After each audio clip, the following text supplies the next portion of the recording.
Twinkle, twinkle, little star, how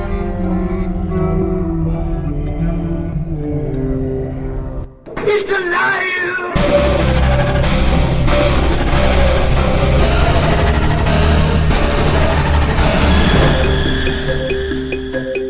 Welcome to where the weird ones are. Every time I speak, I want the truth to come out.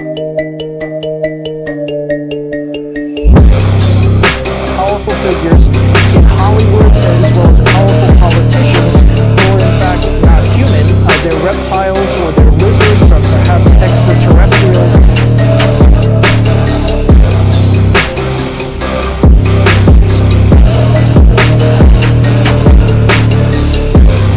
I don't think it is a human. I think it's a Sasquatch.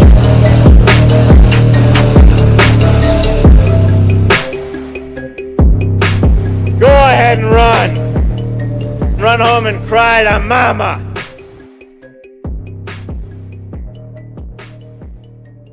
Let's get weird. Hello, we are Rachel and Heather, the hosts of Like Mother Like Murder podcast. And you're listening to Kevin on Where the Weird Ones Are.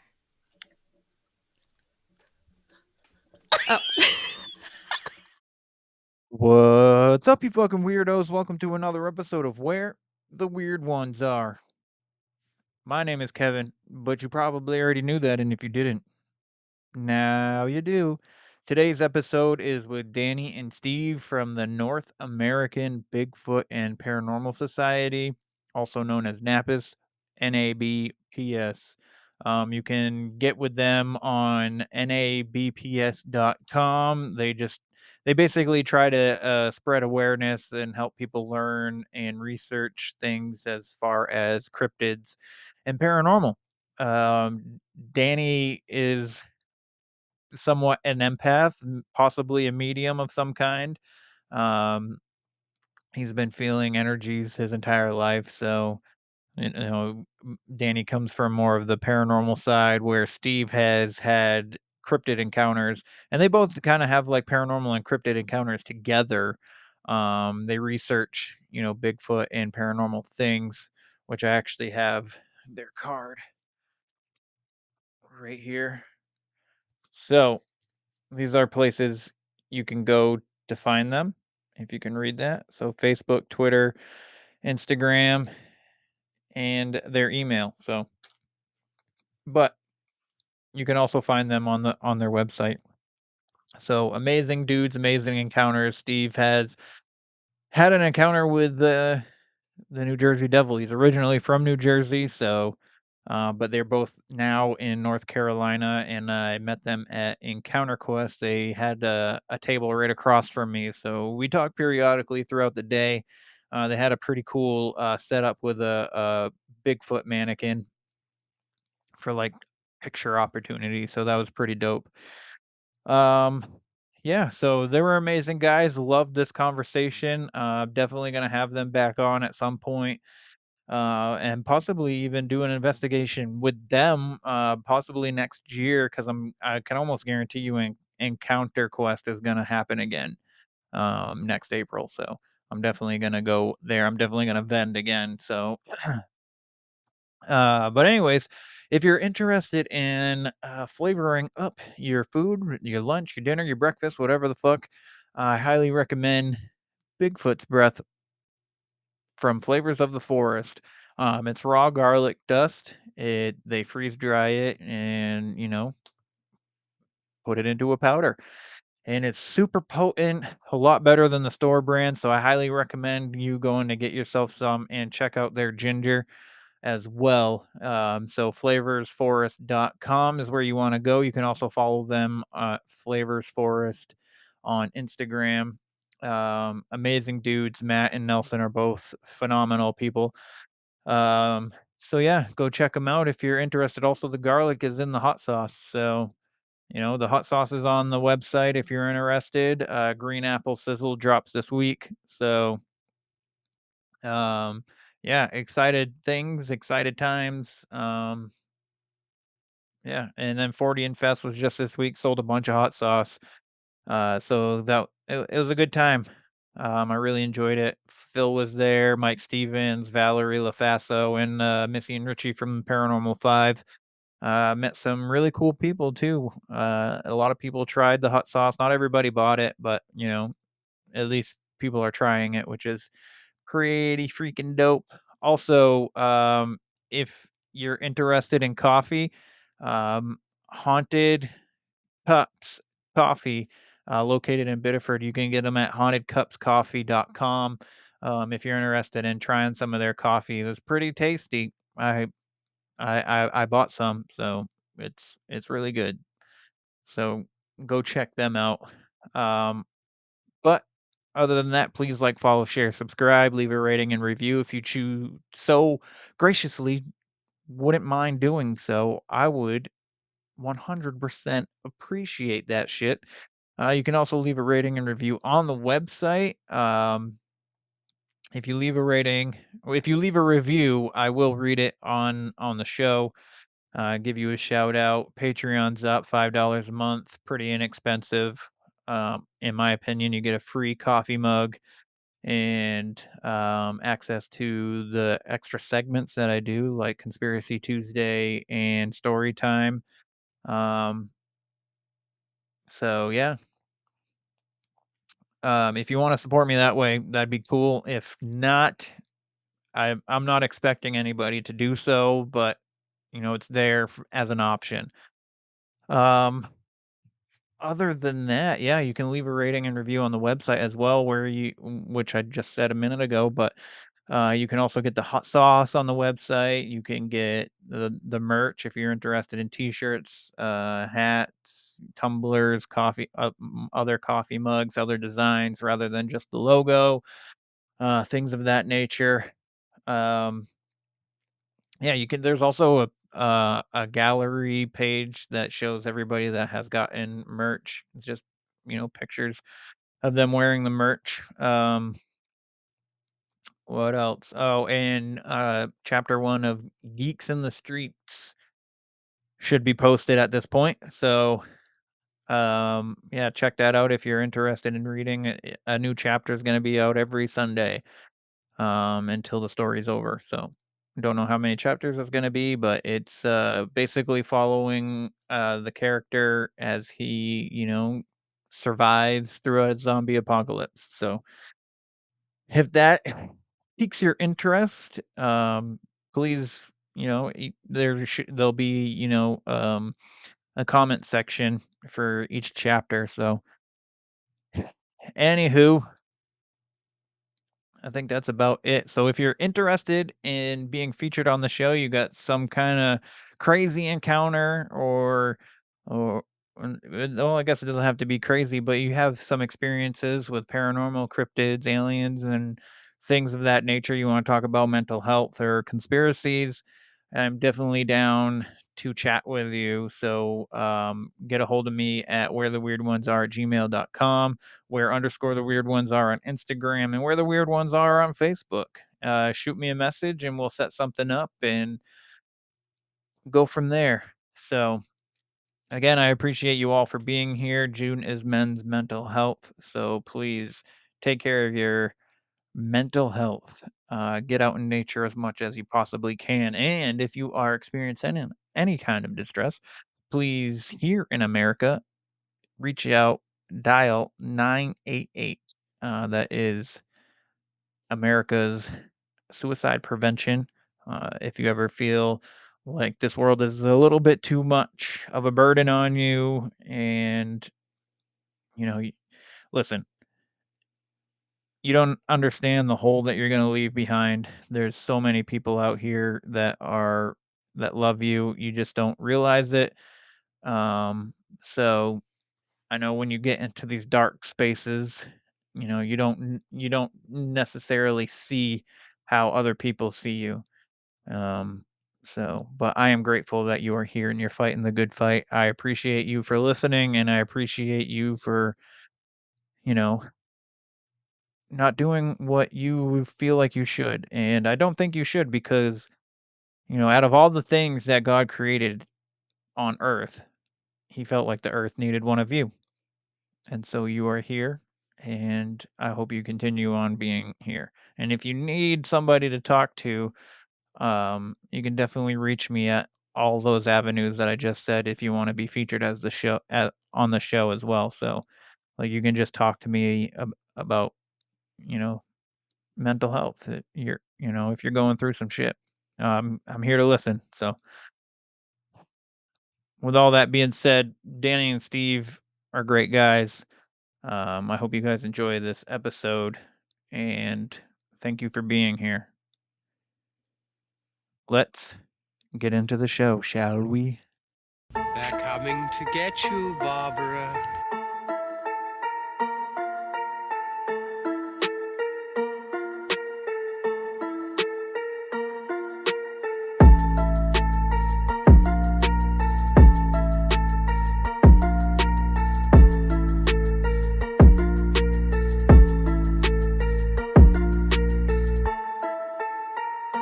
Let's get weird. Let's get weird. Let's get weird. Let's get weird. Weird. Get weird.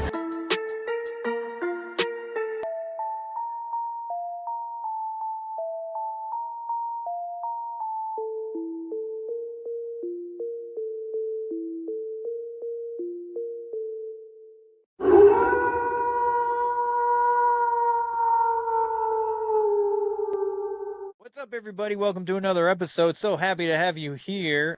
Today's guests, I have Danny and Steve, and I met them at Encounter Quest in North Carolina, and they had a pretty dope setup with a Bigfoot that you could take a picture of, and it was pretty cool. It was almost like a main attraction. Everybody was coming there just to take pictures with this Bigfoot head and stuff, and it was pretty cool. My son and I got a picture of us with it as well, so that was fun. And Danny actually bought a bottle of my hot sauce, which was pretty cool. He tried it; it was too hot. I did warn him that it was hot, and like I've told all of you, it is hot. So, but anyways, guys, how are you doing tonight?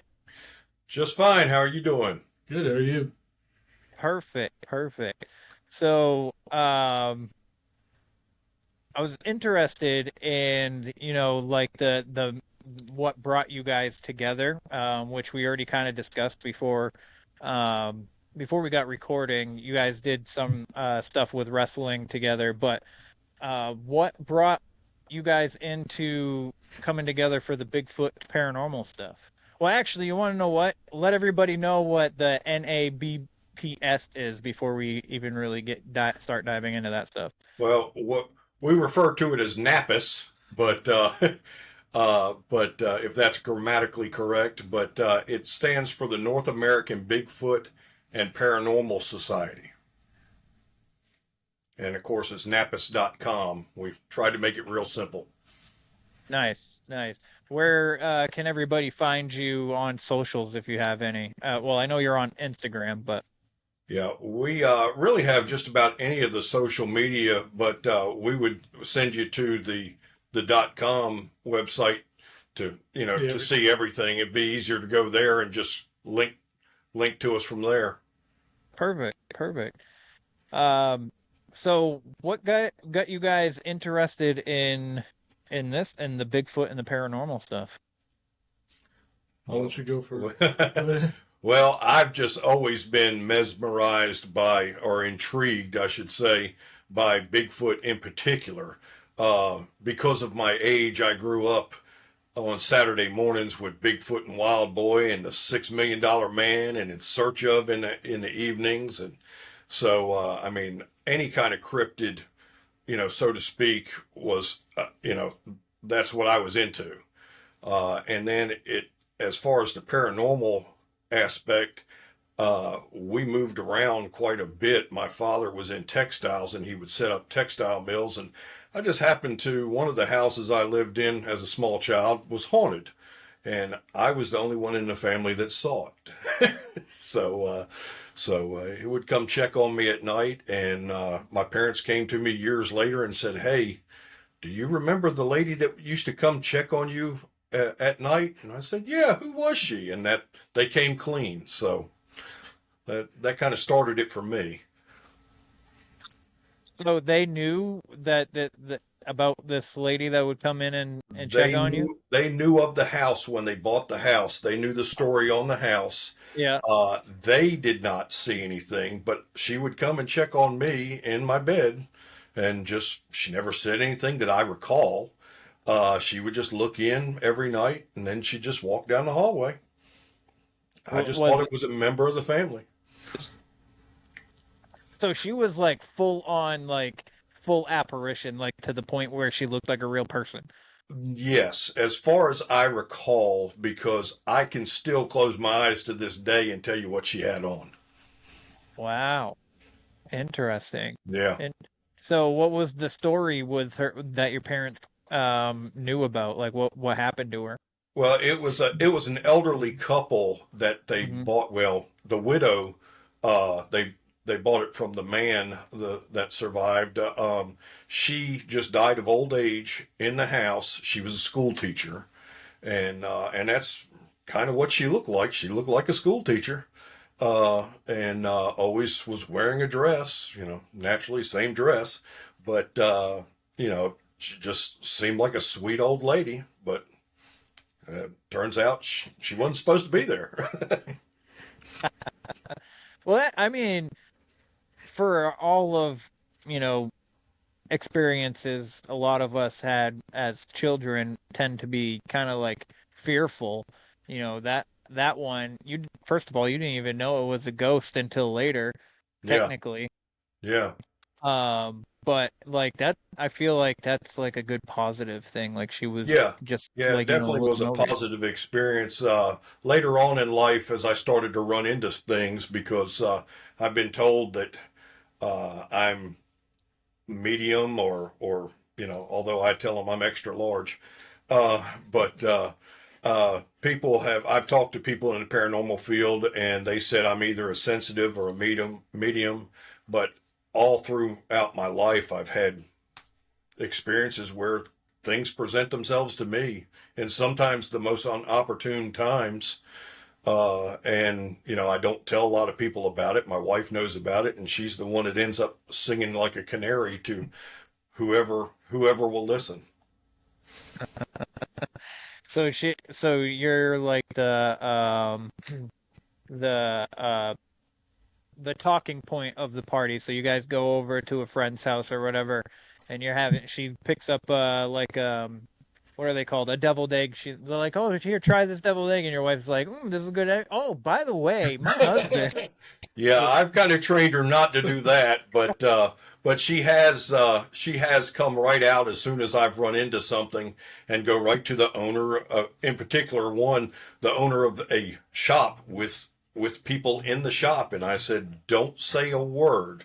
There's people in here, and she goes right to them and starts up, and they go, and the actual shop owner was, oh my God, he saw them, and she was like, you know about him? So, yeah. That's funny. That's Yeah. funny. So real quick, since you bring it up, if you don't mind telling that story, like what happened, like what you see and all that. Well, it's really kind of odd because I don't actually, and I'm sure there's technical terms for this, but I don't see them as an apparition. I feel their energy, and then I can explain to you what they're wearing, what they look like.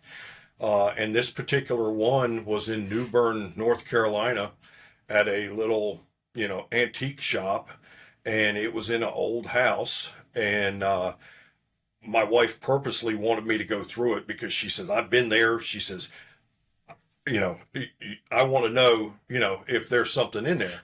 And I was on the second floor and walking down the hallway, and I watched a little girl. I felt her first, and then my wife's right beside of me. A little girl walks right up, steps in front of me, then goes through me, turns and goes up the stairs behind me, and I watch her go up the stairs. And my wife goes, "You just had something." And I said, "Yeah, a little girl just come out of the door right there, came right up to me, paused, and then just went right through me and went up the stairs." I said, "She's in that room up there." And of course, she goes up the stairs after her, and I go up the stairs after her. And by the time we get down, and she's already telling the shop owner, and of course the shop owner, before she even gets it out, the shop owner, she says, you've got a problem here. And she says, oh my God, what did he see? And it says, was it the boy or the girl? And I answered her, it was the girl. She says, oh. She says, I've never seen the girl. Where did you see her? And I told her, says, well, that was her room that she came out of. And says her and her brother died of, and I can't remember, I think it was like tuberculosis or something. I can't remember the whole story she gave me, but they had basically quarantined them in the room in the attic that I watched her go into, and both of them died up there. Oh no, that's terrible. Yeah, and she said for the longest time she would keep, for her sanity, because she would constantly hear noises, she would keep a radio playing quietly in that, it was the nursery. And she would keep a radio playing in there, and she says, and before long, says the radio would start changing dials. She said, so I had to stop, with that. I had to take it out of there because it would turn up, it would change stations, it would do all kinds of stuff. Wow, that's super interesting. But yeah, I've had that kind of experience all my life. Well, that's first of all, that's super interesting. That is definitely like a mediumship kind of ability, like you were saying. So, but Steve, if you don't mind, where did this getting into this stuff all start for you? Well, it's kind of like I've heard a lot of other people say back, when you used to go to the library when you're a little kid, they had I can't remember the series name of the books, but they were like, I guess like a cryptid book back then. I think the main one they had was like the Loch Ness Monster and a couple other ones. But those were always the books I was drawn to, and I would check the thing out every time I brought it back. Finally got to the point where the librarian was like, you just keep the book. You check it out every week, so you must really love it. So, I kept it and always had an interest in, stuff like that. Even growing up, like when I went to my grandmother's house to stay over and stuff, she would always be like, well, you can watch cable, when cable was early and stuff, just don't tell your parents. And it was like, American Werewolf in London and stuff like that. That was, really advanced back then and stuff, and all the horror movies. So I was, big into that. But I'm originally from Jersey, so the weird stuff in Jersey is what really motivated me and, piqued my interest in everything. So from the, Jersey Devil to, as soon as I was old enough to drive, I would go explore everything that I could find, back then, at least here, word of mouth, or the only magazine you had back then was Weird New Jersey, which the guys wrote about different places that you could go to and check out and stuff. So, and there was always, between there and it was close enough to Pennsylvania and New York City. So there was always some place to go and check out, Yeah. Did you ever go out into the Pine Barrens at all? I did. I had my experience with the Jersey Devil. Yeah.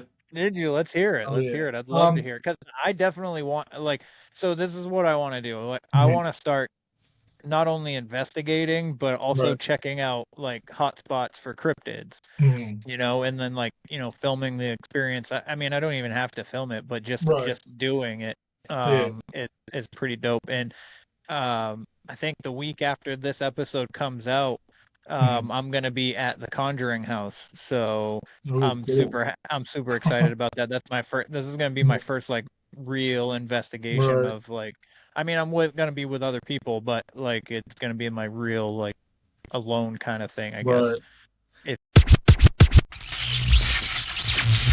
All right, I think I hacked in.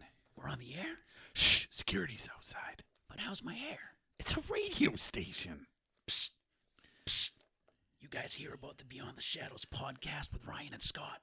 You guys into paranormal? What about true crime? How about UFOs and cryptids? We also have mad hauntings. We got security. No, we don't. We're not big enough to need it yet. No, we got security. Hey, what are you guys doing? Get out of here!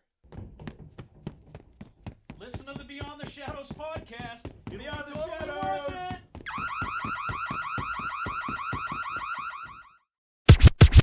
That makes sense, even though I'm with other people. Yeah. I don't know. But anyways, but yeah, the New Jersey Devil, I definitely want to check out the Pine Barrens for sure. Yeah, so. we drove down there as, being teenagers, just the curious thing to go check it out and everything. And we didn't even have to go that far into the Pine Barrens. I mean, we probably went back 2 or 3 miles just walking in and, looking around and stuff. And as soon as we got in there, we heard like this, I don't even know how to describe it. It was like this blood curdling noise through the forest, and just, it seemed like it was maybe 20, 25 feet away from us. It was so loud.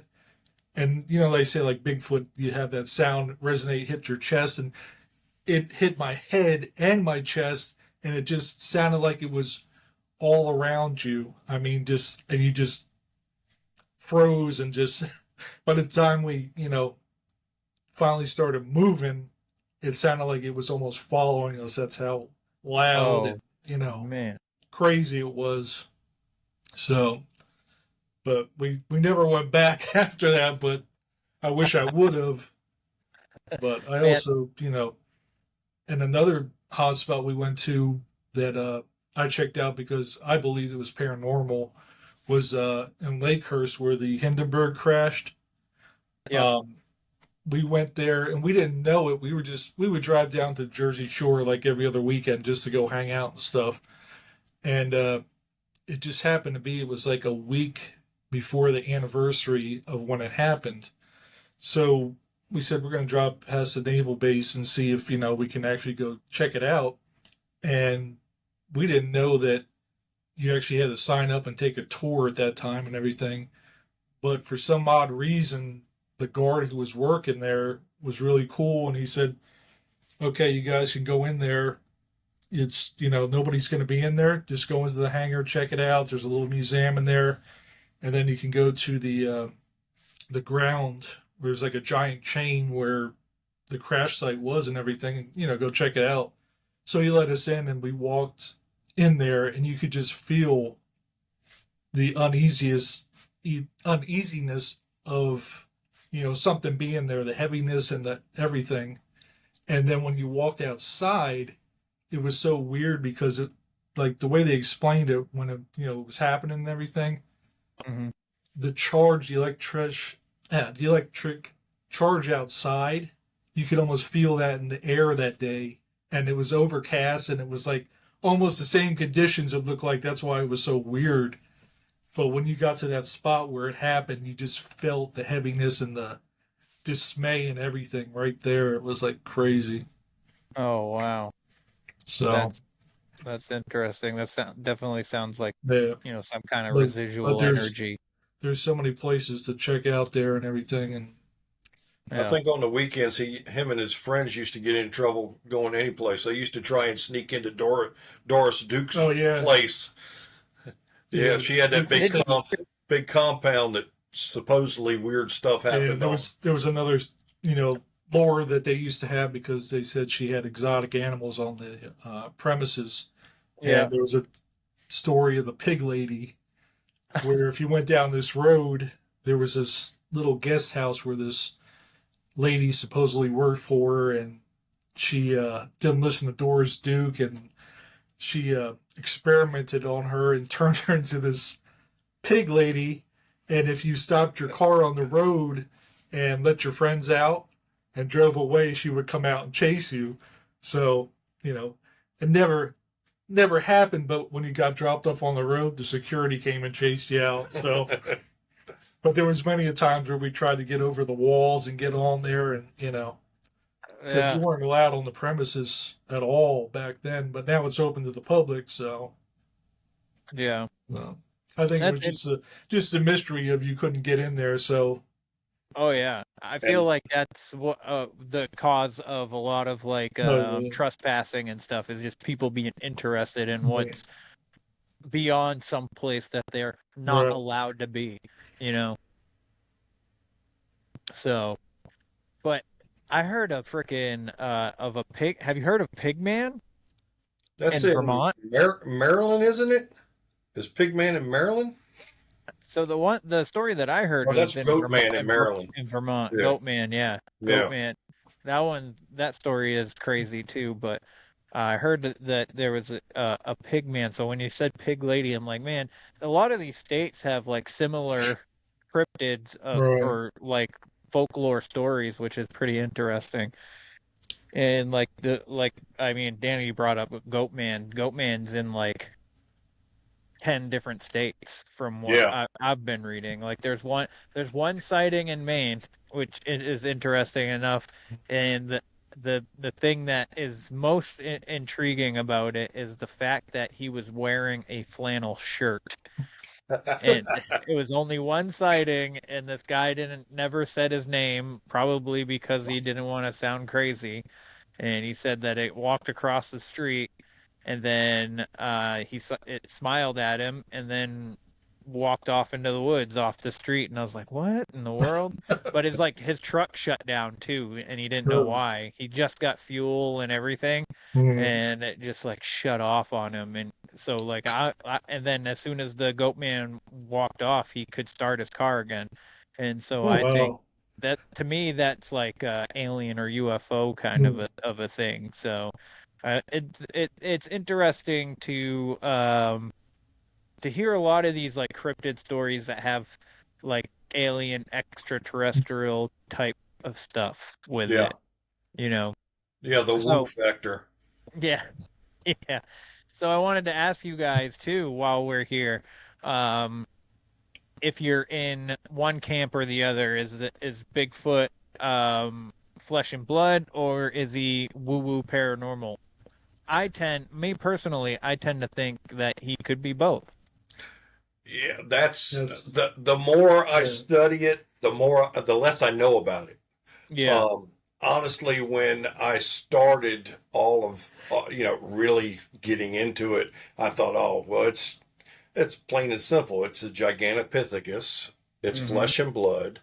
And they just haven't caught up with it yet. And the more you study, the more you look into things, like I say, the less you know. And Mm-hmm. there's so many people telling, so many similar attributes of these things, that, hey, even if half of them are false, that means the other half is real. There's something out there. Yeah, for sure. And fake videos are not helping the cause either. No, Like no, AI. I told Steve. I said, we'll never be able to trust any picture. Not like you could trust a picture before. right. You know, in parentheses there, air quotes. Yeah. But now you definitely can't. I mean, they can Yeah. fake anything now. Absolutely, and they can fake videos now and voices. Like there's a bunch of videos of Joe Rogan going around saying like a bunch of like weird stuff that I know for a fact because I listened to his show. I know he didn't never said any of this stuff, and it's really weird because they'll pick a clip of where the mic is covering his mouth like this at a because every once in a while he'll get really close to his microphone and you can't really see his mouth, and then that's when they'll say this like weird stuff, but they use Yeah. his voice. They get his voice through AI. Yeah. um and that's crazy, the technology now.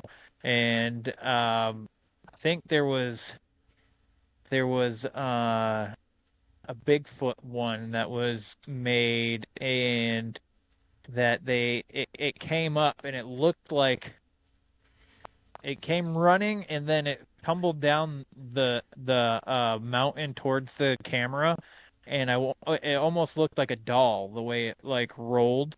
or whatever. And I was like, well, that's not going to help us now. Everybody's going to think we're all crazy. Yeah, You know? yeah, exactly. Because everybody's like, that's so fake. And I was like, well, now when somebody gets a real like video or something, it's going to immediately be fake, Yeah. which I think is terrible. But, we can't like stop them from doing it because No. we just can't. But, so anyways, I was interested in how you guys met. Like, what's the story with that? Where did you guys cross paths at? He actually, like I say, I was in professional wrestling for 20 years. In front of the camera, behind the camera. I was a promoter. We were in a training school that trained a lot of the guys that are out there you see on television today. And about 12 years. It was like 2006. Yeah, 2006. He started coming to events and wanted to get involved. And he actually has a background in what music and video and music management. And I ran a rock club for a couple of years down in South Florida with all the major rock acts and stuff like that.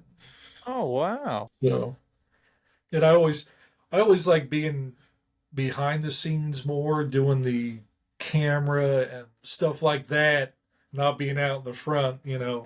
Yeah. So I was like, I started basically filming from the crowd because I call the fan cam, filming the matches and putting together highlight reels for them. Asked Danny, said, if that's cool with you, I'll promote it for you, for your business and stuff. So started doing that and put it to music before, every song was copyrighted on YouTube and everything. Yeah. So, yeah. But that's how we started. Well, that's how we met, and we just hit it off because we have similar likes. And before I knew it, he was my right hand man. So and when I closed up shop back the end of 2019, we weren't ready to hang it up, so we moved on to something else. And this was the something else, I assume. Because Danny it was your 50th birthday. Wasn't it the Bigfoot cake? Yeah. Yeah. His wife came in with a Bigfoot sheet cake, big picture of Bigfoot on it. I was like, oh my gosh, he's in the Bigfoot? I didn't even know that. So that was another thing, was like, oh my gosh, now we got this. So this was at our wrestling building. We had a studio, and there were even fans there that don't really know a whole lot about, and they're like, oh, you like Bigfoot? Oh, so so it all kind of started from there. But we started checking out the conventions and checking out conventions, going what our schedule will allow, going different places. I think you saw the first trip we did to Uwharrie National Forest down in North Carolina, close to Hamlet, where we met. We back last September, we were about 2 miles up in a trail, and we're scanning, looking for footprints because it had just rained for like 3 straight days, and there was a lot of reports of sightings around there. And we go up the trail, and we're looking, scanning all the way up, and as we're coming back down, there's a fresh footprint right there in the middle.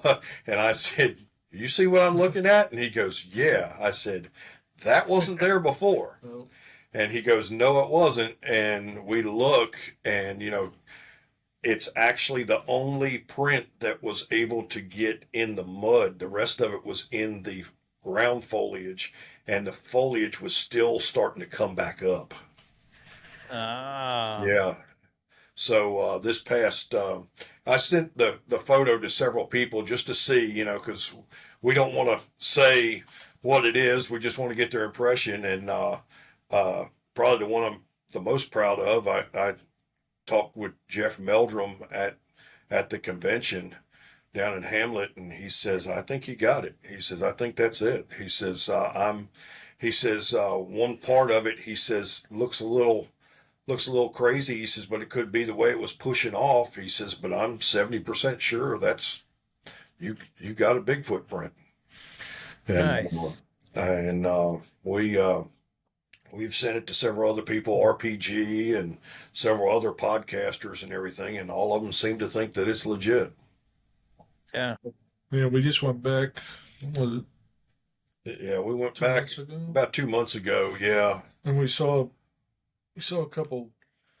questionable prints. Well, the tree. Yeah, The X. There was a couple trees that were put together like X's and stuff like that. And yeah. it definitely shouldn't have Which been in that area, but which I'm kind of up in the air about tree structure. Well, some of the, tree bends, tree breaks, that does happen.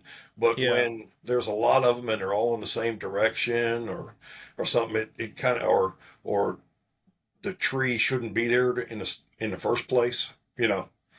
and it was in a big spot where, I don't know if you ever heard, like they say a lot of quartz in one area gives Yep. off a lot of paranormal type action. And that's where it was. There was a big vein of. literally a vein It was that almost like a standing. mountain. Yeah, it was standing at least 4 foot tall vein of quartz that was probably 8 foot wide, just like a ridge of a backbone of a dinosaur coming right out of the And ground. that's where the trees and stuff. Mm-hmm. Interesting. Wow. Very interesting. Very interesting. Because I'm kind of like the same way when it comes to this tree structures and stuff. I'm kind of like, sometimes Yeah. trees fall together. But when it's like blatant, like big ass trees that are like 100% together in like this like weird form, and then you just got like this like Yeah. cone shape, but enough for somebody that's bigger than me to get into. It's really interesting.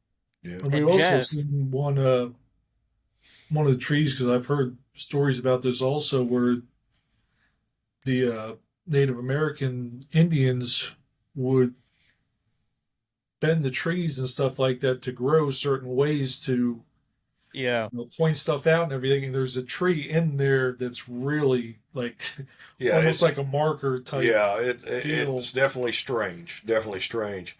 But that particular trip, the small victory that I would say out of that trip was we had went to a cemetery that's back up in the woods there, and it's known for having activity of both paranormal and Sasquatch. Matter of fact, we found where they're gifting apples in the trees around the place. While we were there, there was fresh apples being put in the trees, but it's that area is that those couple of acres are really considered high sightings for Sasquatch. But the camping area is directly almost across from the cemetery where they've had a sighting. Yeah. No. But while we were there, I got out my EMF and we were going around to the different gravestones, and of course Steve finds one from the Civil War, and I walked around there and didn't get anything all morning that we were there, and you could walk up to that one and that EMF would go off. I mean, it would just start to climb, and you could walk away from it and be fine. Walk up to it, it'd start. Wow. Unfortunately, our digital recorder didn't work. I don't think it was their fault. I think it was ours. But later on, before I left, I purposely went back to see if I could still get that same thing to happen, and no, it was gone. Oh, yeah. But that's wild that it was like that for that long. Yeah, I agree. Yeah. Where exactly is this again? Did you say? This is in the Uwharrie National Forest. Okay. Yeah, it's about 30 minutes north of Hamlet and Rockingham. where Nice. we were at Encounter Quest. I'm gonna have to go there now. I'm interested because Well, I'm definitely gonna go to when you Encounter. come back, we'll go. Yeah, I'm definitely down. Because Encounter Quest is gonna happen again. So Oh yeah. Oh yeah. I know that. Jess did an amazing job with it. Oh yeah. And I can't remember the other lady's name. I'm not trying to not give her credit. I just can't Yeah, remember her name. I just always deal with Jess, so I couldn't tell you myself. Yeah, same. Um, but yeah, I want to have Jess on again. But yeah, no, when she was on the show, we talked about like the same like the tree structures and stuff like that. And she found one that was like it was like not egg shaped, but like kind of round, but it was like I don't know how to explain it. Like woven together at the top. Yeah. And Mhm. she's like, I could sit inside of it and everything. And I then think I she started broke. hearing We talked grunting. about that. I believe she did talk Yeah. about that. Yeah. We had like Yeah. a town hall meeting, like what was it? Oh, it was months before. Yeah, before they had a town hall meeting type thing where Yeah. people shared stories, and I think she shared a little bit of that from her experiences and stuff. So it was kind of cool to hear. Yeah, that And was. and the cool thing is having a local show like that. I mean, there's other ones too, but that one with, she incorporated Bigfoot and every all kinds of cryptids, UFO. Yeah. Yeah, it's that's just I like a think small town feel type community, so that's Yeah. what makes it cool. Yeah. Absolutely. I mean, when the mayor of the town's walking around with a cryptid shirt on. Yeah, I saw that he endorsed the event and everything, and he Yeah. like made like a little like speech or paragraph kind of Mhm. thing for it. That was pretty cool. But so it was great meeting everybody at Encounter Quest. It was great meeting you guys. I had fun. My son surprisingly had a blast. I thought he was going to be bored out of his mind the entire time. He's like, Yeah, I we want to had go, I want to discussed go. that. Yeah. Yeah, and he got up and he went and walked around. He came back and he's like this place is so cool. And I was like, "Really? You like it?" And he's like, "Yeah." Because so real quick, kind of like a backstory on my son. When he was like really little, he used to watch Finding Bigfoot all the time. And I kind of watched it with him, but at the time at that point in time in my life, I was kind of like closed off to everything. Now, I experienced a lot of paranormal stuff throughout my entire life, but at this particular moment, I was like, I had gone atheist and like, for like a brief moment in time, like it was probably like 3 years max. I was just like, nope, none of this stuff is real and stuff like that. And I told him, I was like, well, Bigfoot's not real. And he's like, you don't think Bigfoot's real? And he's like 7, 8. And I was like, I don't think so. I was like, I feel like we would have found it by now. And he's like, I just think it's cool. And I was like, well, it is pretty cool. So we'd watch it together and stuff like that. And I remember like after because I would never make fun of it in front of him.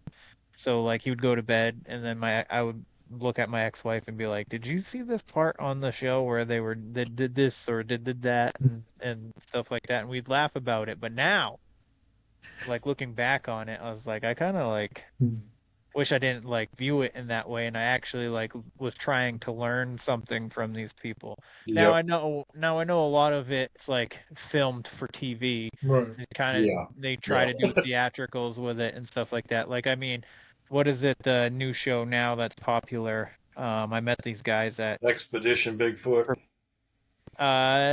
yeah, no, Mountain Man something. Oh yeah, yeah. It's been Or around whatever. for a little bit. Yeah. Oh, okay. Yeah, I Mountain met them at Monsters, maybe. yes, that Yeah, Mountain Mountain Monsters. Monsters. Yeah. Now that one's a little bit more theatrical. Yes, I would agree. 100 that one's like Bigfoot and pro wrestling together. Yes. Yes. I watched so I met them at CryptidCon in Kentucky, and then I got interested because I never heard of them before, and like people were like surrounding them and stuff like that, and like they were everybody was like excited that they were there, and I was like, who the fuck are these people? And then I find out, and so I'm like, all right, let's check out their show. And I watched the first episode that they ended up in some cornfield where some like ritual was supposedly in the middle of being happening, and I was just like, this is ridiculous. This is the dumbest show. Like, no offense to the guys on the show or anything like that, to be honest with you. I just didn't, I was just like, there's no way that you can pass some of this for real. And I feel like again, when people that are putting out like these fake videos and stuff, I just feel like it puts a bad name, or like not really like a bad name, but just kind of takes away from the people that are actually finding evidence. You know what I mean? Yeah, and what I understand, I've never met those guys, but what I understand, they realize what they do is tongue in cheek, Yeah.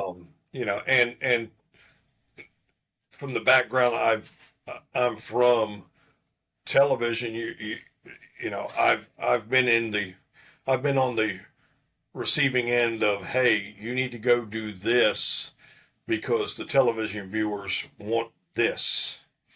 Even if it doesn't make sense, we want you to do this. Yes. I used to tell people I like Bigfoot and pro wrestling, and one of those is real.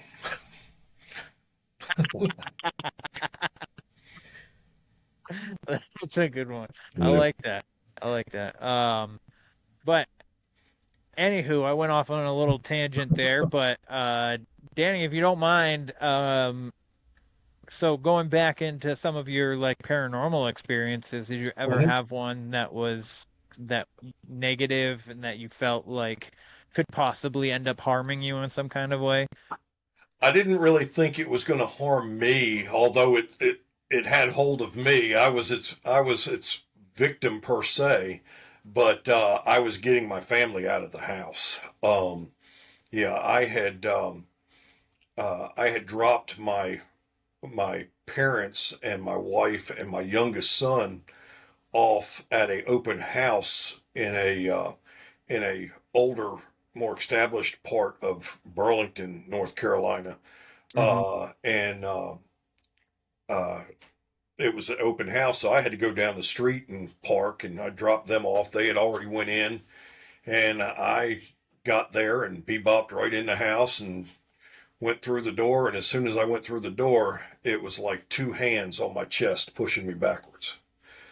And I knew what it was right away because, like I say, I've run into this unexpectedly throughout my life, but I had never felt negativity like this, and it did not want me in that house. And the further I got in the house, the harder it was pushing against my chest, to the point that it was hard to breathe. And I found my mother and father in the back of the house with my youngest son. And my mother, she's always been kind of sensitive to this stuff, and they say that's probably where I got it. But and I said, "Do you feel that?" And she said, "Yes." I said, "We need to get out of here." I said, "This thing is pressing on my chest, and whatever it is doesn't want us in here, and I want the family out." So I got them out of the house. As soon as I took them out of the house, it was gone. I mean, as soon as I crossed the threshold, it was done. And then they're like, "Well, where's Wanda, my wife?" And I said, "I don't know." They said, "I think she went upstairs." So I had to go back in. And again, as soon as I cross into the door, and this time it's got me from behind. Oh.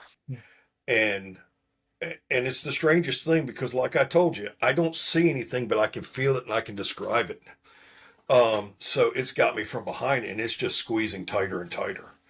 And I finally get upstairs and I find her, and of course the house is crawling with people looking to buy a house.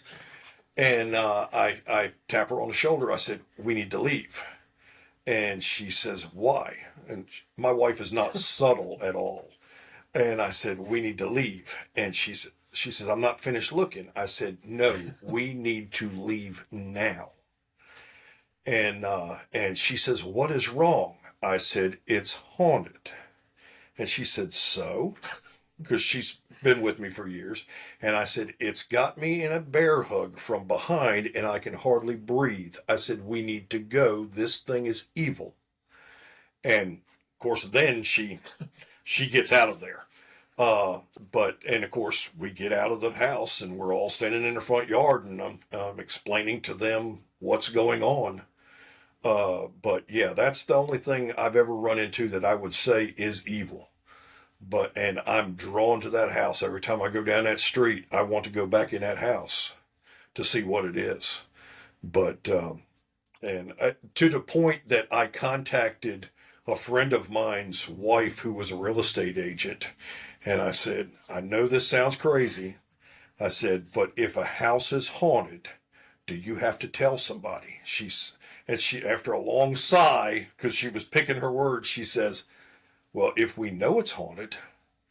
And I said, "Well, how would you know that it is or it isn't?" She says, "We have to mark, if they tell us it's haunted, we have to mark it." Says, "But we don't have to tell in the state of North Carolina if it is unless you ask." And I said, "Well, you need to check out that house." Oh, Yeah. wow.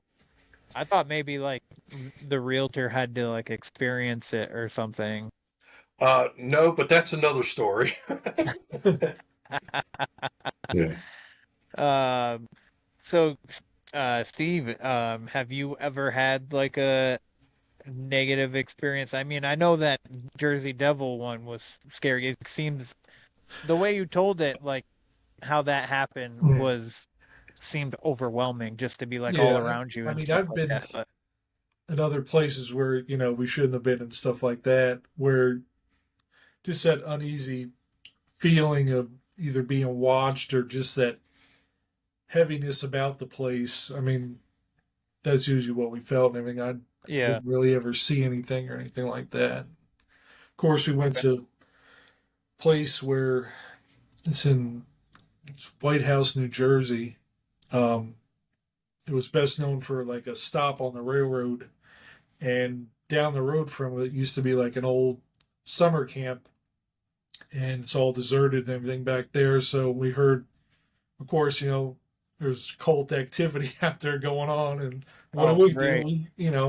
Let's go check it out and find out. So we made our way out there and stuff, and there was something going on. We never got close enough, but it was, gosh, it was like 1 or 2 in the morning. There was a bunch of people in it was like I guess the main hall, what was left, it was like the basement part of it.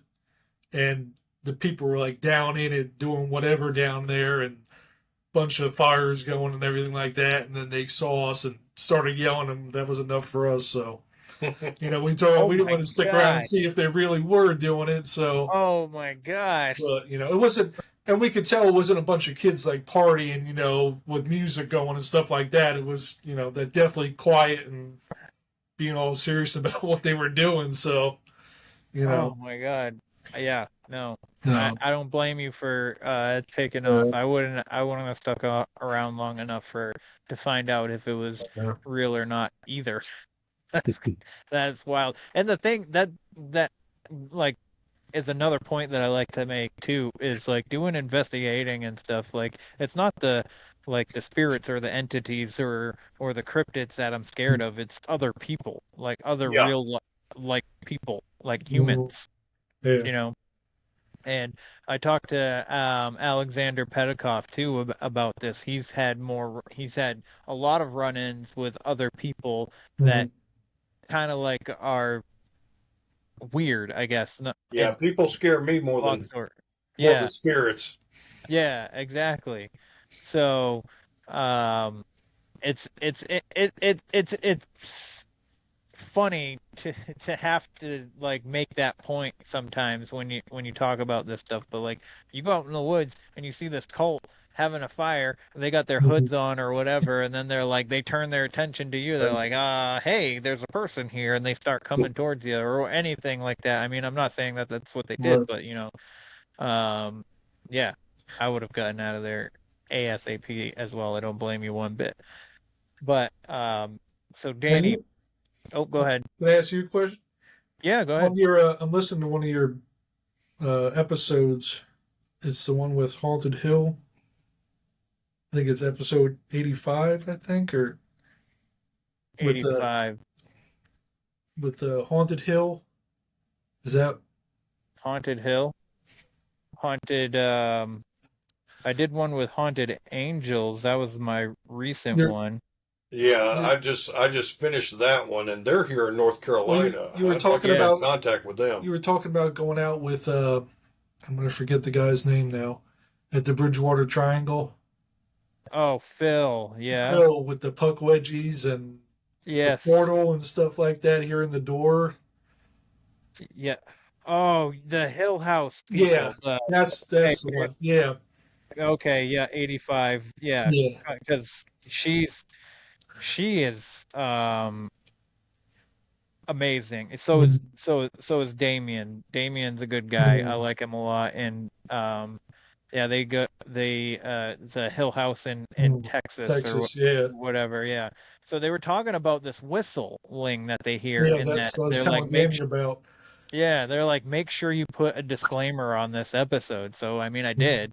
Yeah. And then literally the next time I was recording, somebody, like, there was a knock on my door to the studio. And I'm like, come in. And I looked down at my dog, thinking maybe my dog because I have a bed right here for my dog to lay down with me. And I was like, maybe, her tail hit the wall or something. And I just like looked down at her. I go, was that you? And she didn't move at all.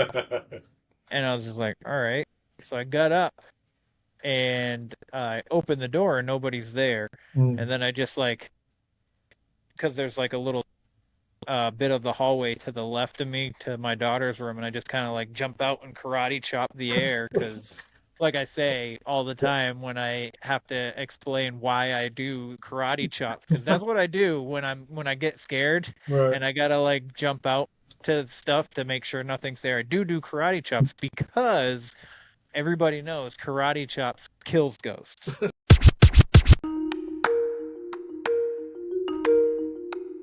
Hey guys, I'm Tara. And Mara. And together we are Scary Tales and Serials. We are two best friends, ghost hunters, and moms who know all too well that mama ain't easy. So we do this to relax and unwind. We communicate with spirits because, let's face it, they're the only ones that truly listen anyway. If you like the paranormal, all things spooky, true crime, and downright murderous tales, then you're in the right place. Join us on our spooky adventure. Each episode, we tell you a story and use humor and some great banter to keep the craziest stories light. We share tales of our ghost hunting adventures and hot takes on some of the wildest cases out there. With our episodes, you may hit a range of emotions, laughing, horror, anger, and even some tears depending on the case, but we promise we keep it fun. Tara, that's me, is the self-proclaimed overachiever, delving deep into the cases to uncover as many facts as possible, and Mara sprinkles in the razzle-dazzle with her wit and humor. There is something for everyone with us. You can find us on Apple, Spotify, iHeartRadio, Google Podcasts, and just about anywhere you listen to your podcasts. You can also follow us on our socials. We are on Instagram, Facebook, and TikTok. Give us a listen and tell your friends. We hope to see you there. Until next time. Toodaloo! Toodaloo!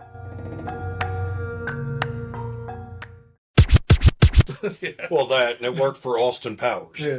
And that too. But yeah, so right after talking to them, I just started hearing random noises, like the knocks on the door. But and you stuff did like you that. did go with Phil's to the Bridgewater Triangle? Yeah, I did go. How was go that? with them. That was insane. That was pretty cool. We actually have talked here and there. I'm actually going to see him on Saturday because I'm doing another event right here in my hometown. Uh-huh. So I'm going to hopefully actually sell some sauce this time, but not that I didn't sell any sauce. A few people bought sauce. Like Danny bought a bottle. So which I also just started. I just put it on my website. But anyway, so I have another event coming. Phil's going to be there. Phil and I have talked about doing another investigation, possibly either during the day. I bought a camera, so we're going to do like two different angles we're going to separate and stuff like that, but we just haven't been able to figure out a time. But that night that I went out there with him, there was like this weird noise that kept happening, and he would be like, "Is that you?" And then it would stop. And it was like this, like it was almost like somebody had two like rocks in their hand, and they were or like those things that go on, those little metal things that go on your thumbs. I can't remember what they're called, like, but you Castanets? use one for Monopoly No. or Yeah. whatever. But it sounded like somebody just had like this little. They were just going like that, and I would be like, it sounds like somebody's tapping something, and he'd be like, "Hello, is that you? Do you want to communicate?" And it would stop, and then like 5-10 minutes later, it would go again, and I was like, "Are those bugs?" And he's like, "I don't know, it could be," but the craziest thing about that night is that within a span of 5 minutes on the spirit box, it said my name. It said Penobscot, which is the tribe that I am descendant of. I was telling I've got Penobscot in me. Yeah. You have Penobscot? Yeah. My grandmother's side is from Maine area or New No England area. shit. Yeah. Interesting. That's Because I had cool, asked him man. over dinner. I said he's got Indian background. I said I wonder if it's Penobscot. Because I remember Phil asking, the spirit box about you guys being there and the tribe you were from, if it was okay and everything.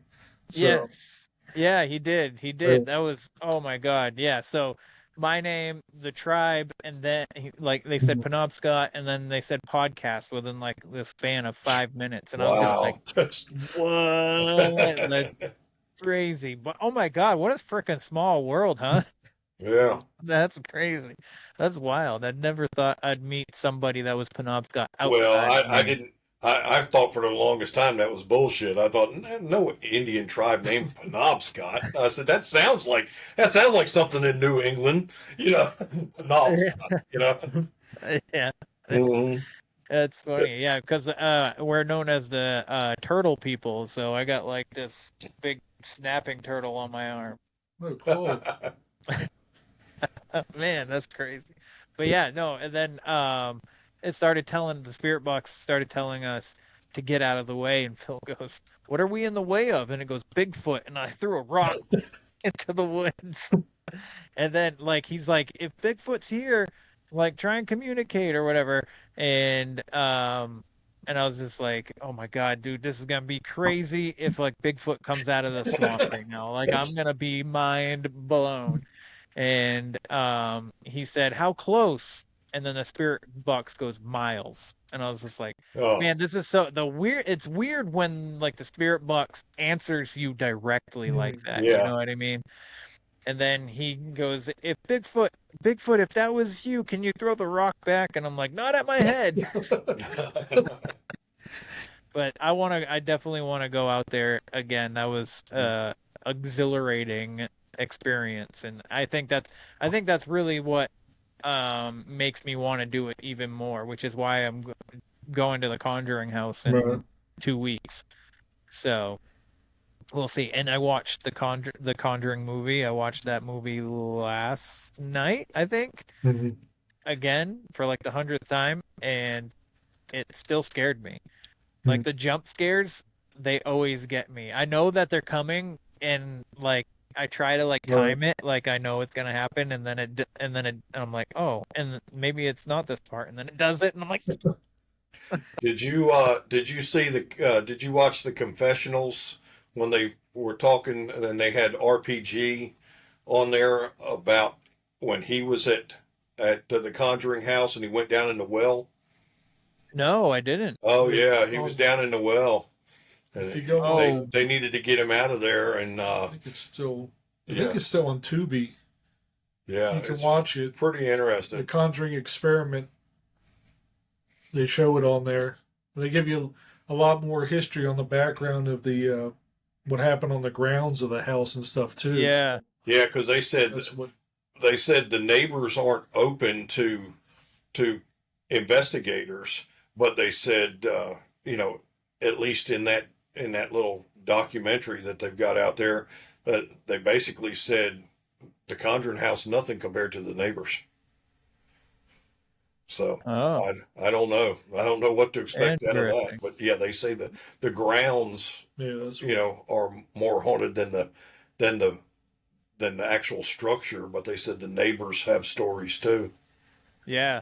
Yeah. Well, I mean, even like in the movie, they kind of allude to it being the land. Right. Because like the other people, like the boy that was in the house with that was, showing the hiding spot or whatever, that boy was supposedly like in another house, or the mom lived in another house, like a part of the land, because they like started selling off pieces of the land, and Right. it's like Indian burial grounds or Mhm. something, or was Indian burial ground, and that's supposedly why it's so haunted. Right. So I'm gonna bring my camera and hopefully like make a little video. They want like freaking 1,300 if you're a content creator, but only $1,000 if you're just there to investigate. And it said that I had to have a certain amount of followers on YouTube, and I was like, I don't have anywhere near that amount to be considered a content creator yet. So I think I'm safe. Right. I think I'm safe and I'm not gonna I'm gonna put the video on my website instead of YouTube. Right. But we'll see. I'm excited. I'm nervous at the same time, just because like I know I'm a little bit more. I don't think I'm like a medium or anything, but I know that I'm sensitive to this stuff, which is why I think things show up at my house after I talk to people, Yeah. like knocking on the door and stuff like that. But have either of you have had like an experience that you could attribute to like an angelic being of any kind, just something like overwhelmingly positive? I myself, the only thing, and oddly enough, I was listening to the Haunted Angels you had on just I guess your latest episode, and one of the things that the lady that had all the dolls, what she that one of the things she had said was that I can't remember what relative came to her in a dream, and I always chalk that up to, because I'm a skeptic on anything, and I'm a skeptical believer, but Yes. but Yeah. but I always chalk that up to, oh, you're just dreaming. But oddly enough, it was I was still in my teens, and I had went away with some friends for the weekend, and my family pet had died while I was going out of town. And when I got home, my parents had said, "Hey, we hate to tell you this, but the family dog has passed." And I was upset, but naturally. But that night, I didn't think that I was upset as I was evidently, but that night, my grandfather, who had been dead since 71, shows up at the end of my bed with the dog in his arms, and I'm thinking this is a dream, and there's another man with him, and I don't know who the other man is, but I could describe him out of my dream here, because I'm chalking it up to a dream, and for some reason, I knew right away who the other man was. I said, it's my grandfather. It's my other grandfather that died when my father was 10 years old. I had never seen him before, never saw a picture of him before or anything, but I knew that that's who it was. And my parents actually woke me up. They said, I said, "What's going on?" They said, "You're crying. You're crying. And they said, "What's going on?" I said, "Grandpa was just here with the dog that had died and wanted me to know that it's okay." I said, "But there was somebody else with him." And I looked right at my dad and I said, "I think it was your dad." Never seen it before. Of course, it chokes my father up.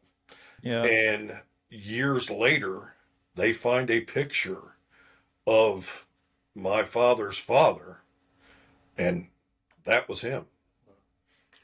Wow. That was him. So I don't know. So you think this experience was like just So I don't trying know. to like console It you? was definitely to calm me, Yeah. my, to let me know that it was okay, because that's what they were letting me know, that it was okay, Yeah. But I kind of always chalked it up to it was a dream until I saw that picture, and that was him. Wow. Yeah. Wow, that's interesting. So whether it was a dream or whether they were at the end of my bed, I don't know. But that was my father's father that died when he was 10. Oh man, that's Yeah. amazing. That's a cool story. Yeah. It's a cool Yeah. story. Steve, anything for you? He's the quiet one, if you haven't noticed. Yeah. I had I don't know, it was like more like a dream or a vision type thing. And Okay. it happened the night before 9/11. I was actually in one of the towers looking across at the other tower, just standing there, just looking out at the other one, just, kind of sightseeing type deal, and just looking at the skyline, and that was pretty much it. But when I woke up that day on 9/11, I think I don't know if I looked at my phone or whatever it was, but it said 9/11 on there because I honestly didn't remember it was 9/11. But I looked at it and it stuck out more like 911. And I told my wife, I said, something big is going to happen today. I said, I just know it, 911 just sticks out in my head and everything. And sure enough, that's what happened and everything. And unfortunately, when it happened and everything, she called me at work and she's like, yeah, you were 100% right about it. And just when I saw it, it just totally like freaked me out. Like, Oh my to goodness. be able to have something like that vision or dream or whatever was just freaky. So That is freaky. That is really weird. especially, I mean, being from New Jersey and stuff, and it really hit home and everything. And absolutely. I knew like, some people that worked in the city and stuff, and I was like, oh my gosh, I don't even know if they're still working there or, they've moved on or whatever. But yeah. Oh my goodness. That's interesting. It's something that big too. Like you were just like, there's something and I mean, it happening was today. So vivid and everything that you could remember it. So wow, that's interesting. I definitely didn't think that I'd hear a story like that coming from you. I thought more stories like that would come from Danny, but that's a good story, man. I mean, do you ever have any other things like that when you dream? Like, do you premonition stuff every once in a great while? Like, even mediocre stuff, like just anything, a like random. lot of deja vu stuff. Yeah. To the point where when it happens, I like freak out and like freeze and like, did that just really happen just like that? Because it was verbatim and happened exactly the way that I remember it and everything. It's like it's almost like, did I time travel and, see this and it's just happening now and everything. It's kind of, and at one time it was happening a lot more than, you would think. So it really freaked me out. It was like, geez, almost stuck like in this loop or something where you know what's going to happen and stuff, and never been to this place or whatever, and you know this person's gonna come out, and you could, just freaky. Or you wonder what Yeah. in your life is going on that's got you attuned to this. Yes. Yeah. Yes. I mean, I think we're all kind of like connected in some kind of way, and I think once in a while, like it just the vibration is right for Yeah. like these kind of things to have. Like you're in like this mindset in that moment when you go to bed that the universe is like, I need to show you this. Yeah.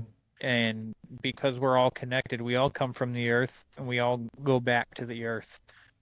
So there's something to that in my opinion. Yeah. So I think, yeah, I there's just everything's vibration, everything has a frequency, and I think that when at certain moments we just kind of like tap into that. And like I had this really like weird one too, I'll tell you real quick that I had, and it's the only one that I can remember. I mean, I do have like moments of deja vu, and I'm like, that's kind of weird. I feel like I've done this before, but I don't remember it. But I did have this one dream. I used to do utility tree work, and I had left, and we moved to Massachusetts. And I woke up one morning after dreaming, and I was just like, my dream was I was on the side of the road. I was up in the bucket trimming the trees around the power lines, and I had come down and I got off out of the bucket and onto the platform above the truck, and I just looked back and there was like 5 other trucks behind us, and everybody's working. There's trimming trees and chipping brush and stuff like that. And when I woke up, I was like, I'm never going back to that company. Like, I'm never doing that shit again. Fuck that work. You know what I mean? And then it was like 3, 4 months later. I was coming down out of a bucket for that exact company. Got off the out of the bucket, got onto the platform, looked back, and I was just like, "This is that dream I had." Oh my god! I look back and there's 5 trucks behind me. Everybody's doing their work, and I was just like, holy shit. Like, and it meant absolutely nothing. There was no significance to it, and there was no reason for me to know that I was going to be going back to that work. But it was just like, it was mind blowing. I was just like, I had a premonition. I'm fancy, and it was weird. So I figured I'd share that with you guys, even though it's not like nothing cool, but it was interesting for sure. There's one dream that I do remember from when I was in like 6th grade or 7th grade, but my mom had come in to wake me up. So I was playing football in my dream, and I went out for a pass. I caught the ball and I fall to the ground, and then 3 people come up to me like they're gonna like 2-hand touch me or whatever, and they throw a blanket over me, and then they all stand over me and go, "Kevin, wake up! Kevin, wake up!" And then I open my eyes and my mom's standing there going, "Kevin, wake up!" And I was just like, "What in the world?" Like I felt so disoriented. And it's weird because that dream has stuck with me for my entire life. I've never written it down or anything, but I remember it 100% like I just had it. So it's it's interesting. So have either one of you ever read the Kabbalion? I have not. I have not. Okay, because it talks all about like vibration and the universe, everything and is vibration, and the all is the all, and the all is the all, or something like that. Like everything is connected. So if you ever get a chance, it's a good book to check out. I think it's really it was written like I can't even remember. It was like a long time ago. Like back in the times where before we had like real technology or anything. And it doesn't even have like a real author. It was written by 3 people, so they call it the 3 initiates. So it was definitely back in the when they were writing the Bible. like Right. after Jesus died, but they were, writing all these scriptures and stuff. That's when, like, about the time that it was written. So if you ever get a chance, or if you're interested, I recommend it. Yeah, because I do believe that everything is frequency and Yeah. and electrical. It's. Mhm. Yeah, it's definitely something when you put a copper a copper pipe or rod into your garden, and then you come out the next day and it's lot more vibrant than it was the day before. Yeah. And then the longer it grows, it just seems like it grows faster and faster. It's it's interesting. That was another thing I forgot to mention when we had the Uori first trip we went on. When Danny went back to go get the material for the Casting casting material, room, yeah. um, we were we were on a horse trail. That's where the stuff was. So I was kind of looking up the hill, waiting for him to come back. And as I was looking up the hill, I looked, and you know that cloaking like in Predator. Yes. It was up the path, right in the middle of the path. I could see it. And I turned my head because, sometimes when it's hot out or something, you get that weird look. So I turned my head to one side, there was nothing, and turned back the other way, and there was nothing on that side, but still in the middle of the path, I could see that up the hill. And it has to be when I'm gone. Yeah. Yeah. But it was one of those super freaky. I was like, geez, what is there something right there that, Yeah. I can't see, or is it just some And that kind of goes, vibration? that thing going goes, on? yeah. I mean, it just, I have my own theory on, and it, as stupid as it may sound, I mean, if they, if Bigfoot or I prefer to call it Sasquatch, is able to, does have infrasound, which I feel comfortable saying it does. I mean, other animals that are on this planet have it and use it. If they have the range that they can change the vibration, that may be how that we're not able to see them sometimes. I mean, just throwing that theory out there is if they're still there, but we can't see it because of the frequency. Well, especially the way people say they feel when I they've mean, seen. I mean, if I think these things are extremely elusive. We know that, but if they can, through infrasound, change the frequency that we can't visually see them, they could be right there. Yeah.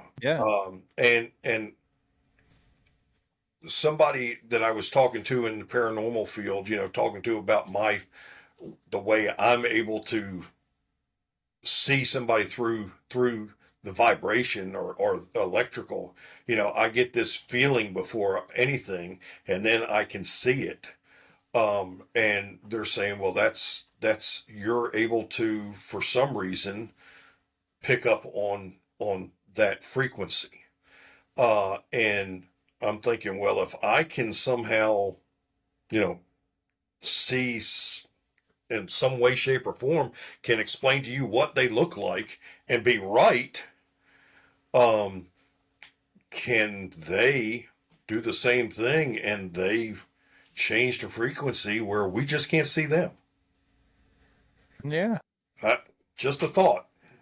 I mean, I'm right there with you, man. I feel exactly the same way about all this stuff. You're speaking my language, basically, So I would love to find like concrete evidence, but I'm not 100% sure that we ever are going to. I think I have a hard time thinking we will.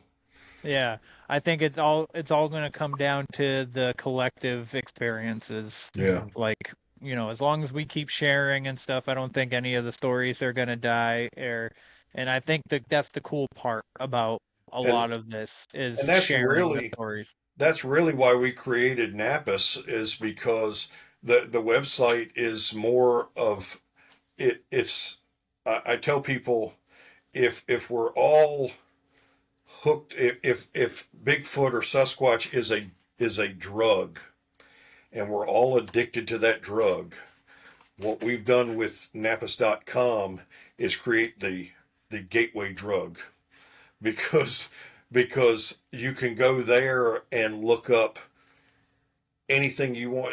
If you're just wanting to know anything, you can go there, and we put it out there. We let you make your own decisions. We've got the woo stuff in there. We've got the regular stuff in there. We coined the phrase and trademarked it after we first put it out there, and everybody said, you need to trademark that. Squatchopedia, which is a segment on there, and Squatchopedia has definitions for anything from woo to blob squatch. So anybody that wants to learn more about this, they can go there. They can look it up themselves. They can see who's who of the people in the community. They can see what different things that they did movie wise, pop culture wise, things that the Indian culture, because I believe that if we ever learn anything definitive, it's going to come through the Indian culture or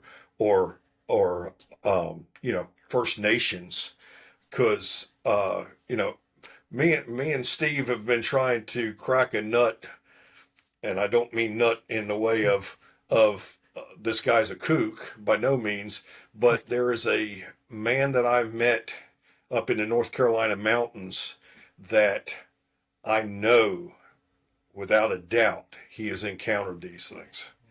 There's no doubt in my mind, but because he is so embedded with the Cherokee, he will not talk about it. And the minute I brought it up, he just shut it down, and that was it. Now, he will tell you about anything. He will tell you about anything paranormal, but he will not talk Bigfoot. And it's because the Cherokee and other First Nations people, that's theirs as far as a lot of them are concerned. It's not for the white man. It's theirs. And I think they hold the key to a lot of it. I am inclined to believe that as well. And unfortunately, the more the generations, they're losing some of that history too. Yeah. So I would just love to be able to crack just one person and get them to open up about it. Yeah, I would love that too. And also, the other things on there too that you can check out are, of course, your podcast and all the other podcasts that we try to help everybody out so they have a chance to listen to different platforms and different things to learn more.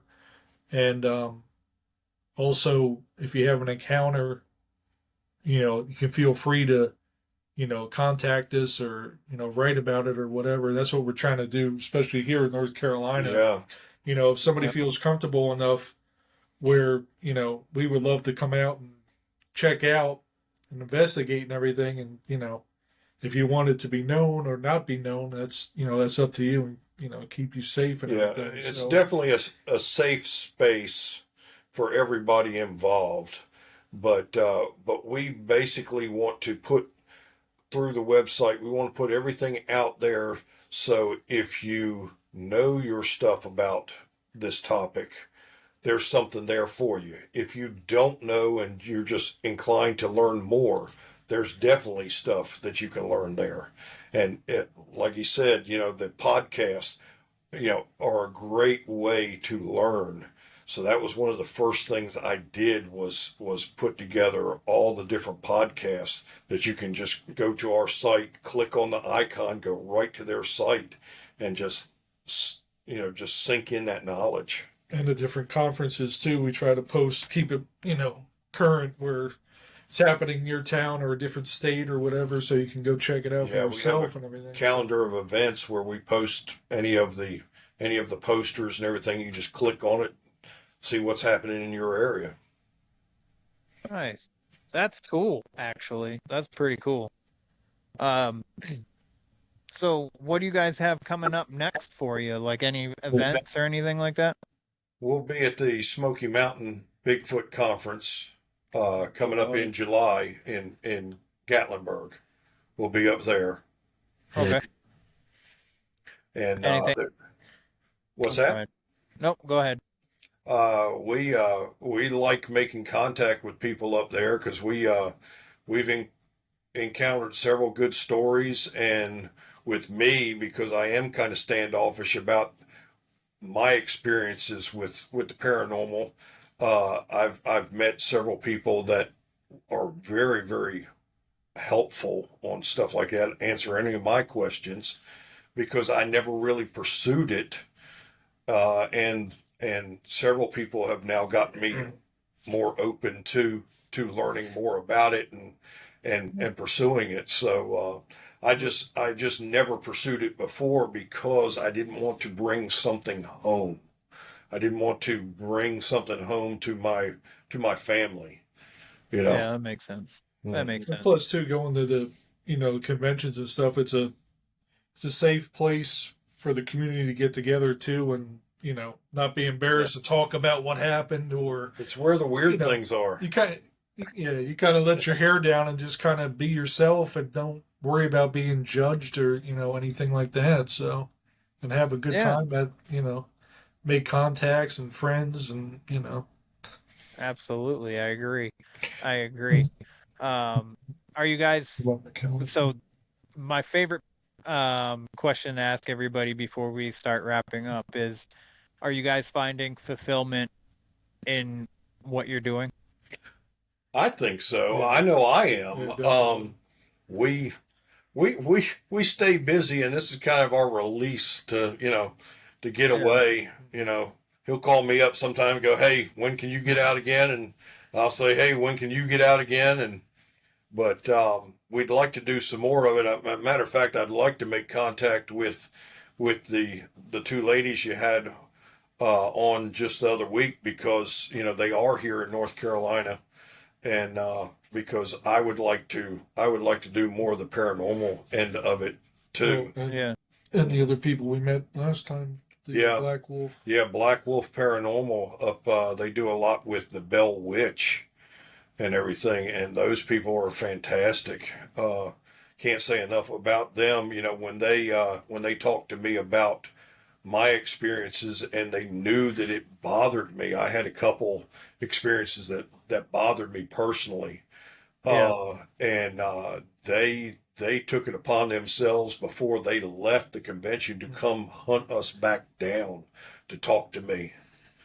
And that everybody in this field, even more than the Bigfoot field. Bigfoot field's a little like wrestling. Some of the people are cutthroats. There's tension there. Everybody's got to get along, but they got to get over the other person. But in the paranormal realm of it, people seem to be a lot more open and helpful. Yeah, I agree. Me personally, everybody that I've encountered has been amazing. I haven't gotten any negativity from anybody within the community as of yet. I hope that continues, but there's so many people, there's so many personalities. It's bound to happen at some point. Yeah, that's why we started doing this, because we wanted to see the community get together more and more and help each other out, instead of fighting against each other sometimes. That's one of the things I prided myself on with wrestling, is I put together companies all across the globe to work together to promote, and they said it couldn't be done, and I like doing stuff that people say can't be done. So I like that. when I left that, I said, well, let's try and bring a little bit of uniformity to to Bigfoot and put something out there that people can actually learn from instead of just bickering. And we've hooked up with a local guy too. I'll let you tell him Yeah. about that. Yeah, not to say that everybody's bickering about it, but I mean, Right. I mean, they, a lot of times they, they do. But we also, there's a guy here local that, and you probably saw some of his shirts that we had on display at, Yep. at Encounter Quest. A guy that runs craporama.com. And he does a lot of local cryptid shirts and stuff like that about North Carolina, South Carolina. So he's pretty good. So we display a lot of his stuff, and he displays some of our stuff. Gets our name out there too. Then Nice. Jesse, Yeah, and then of course the guy who makes the Bigfoot sculptures and stuff like that. McAllister. Yeah, you guys just posted something about him not too long ago. Yeah. And I was like, I kind of want one now. It only took me close to 2 years to get it. The guy's phenomenal. He's been doing stuff like this forever, and I keep going. I want a Bigfoot bust. I want a big, and we finally. He was only. I had to tell him I needed it 4 months ahead of when I really needed it, and then he brings it to me, and he's like, "Did I get it to you in time?" I go, yeah, you're good. And then he goes, "Well, what was the reaction?" I don't know. It's in another 3 months. Yeah. But hey, I got it that way. And quite honestly, we've sold what, 5 or 6 for him. There's Nice. one in the museum. Yeah, there's some in the museums and everything. Yeah. So Nice. I kind of, because I have more conventions coming up at the end of the year. I will have 2 of them that I'll be vending at in September and October, and I'm actually going to be speaking as well, which is pretty cool. dope. And I was like, I want like the little like back thing that you had, the backdrop and stuff for like photo opportunities, and I Right. was like, I want to do that for people. Like that's pretty cool. And like have my like logo on it, like you guys did, and stuff like that. It was pretty cool, and it was an attraction. Like people saw it, and yeah. they had to take a picture with Well, it. that's what we were going for, because we really don't sell anything per se.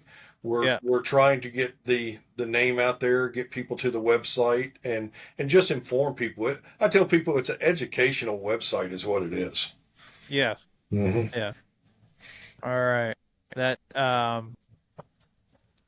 I enjoyed meeting you guys and definitely. and all that. I loved speaking with you guys tonight, and I'm so happy that you guys decided to do this with me. Because time is our greatest currency, and the fact that you guys took this hour and a half to come and hang out with me, it means the world to me. I absolutely love that, because it's true. Time is the one thing we can't buy more of. Absolutely. Yeah. Mm-hmm. Absolutely. Yeah. So one more time, guys, if you don't mind, let the good people know who you are and where they can find you. All right. Well, we're Napus.com, which is the North American Bigfoot and Paranormal Society, and that's Napus.com. But we'd love to have you, come in, look at the stuff, send us an email, let us know you like what we're doing. Check us out on social media, follow us.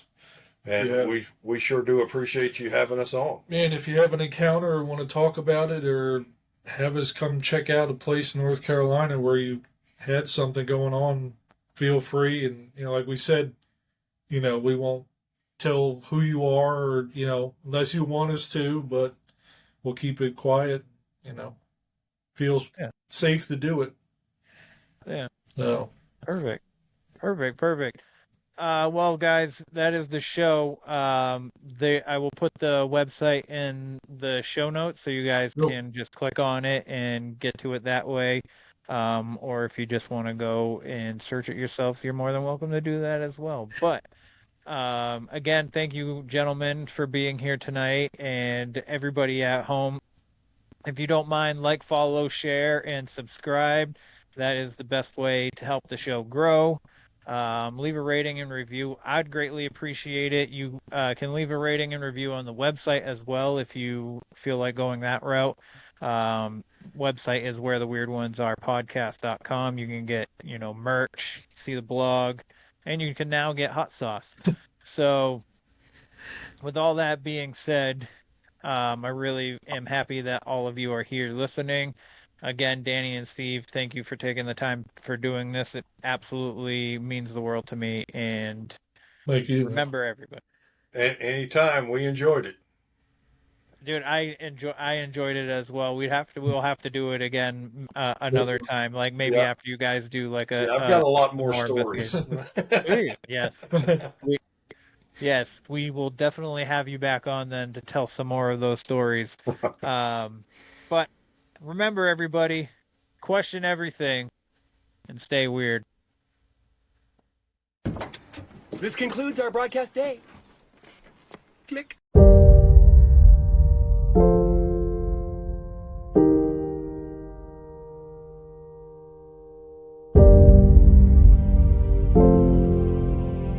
Because in the end, none of us have very long on this earth. Life is fleeting. And if you're ever distressed, cast your eyes to the summer sky. When the stars are strung across the velvety night, and when a shooting star streaks through the blackness, turning night into day, make a wish.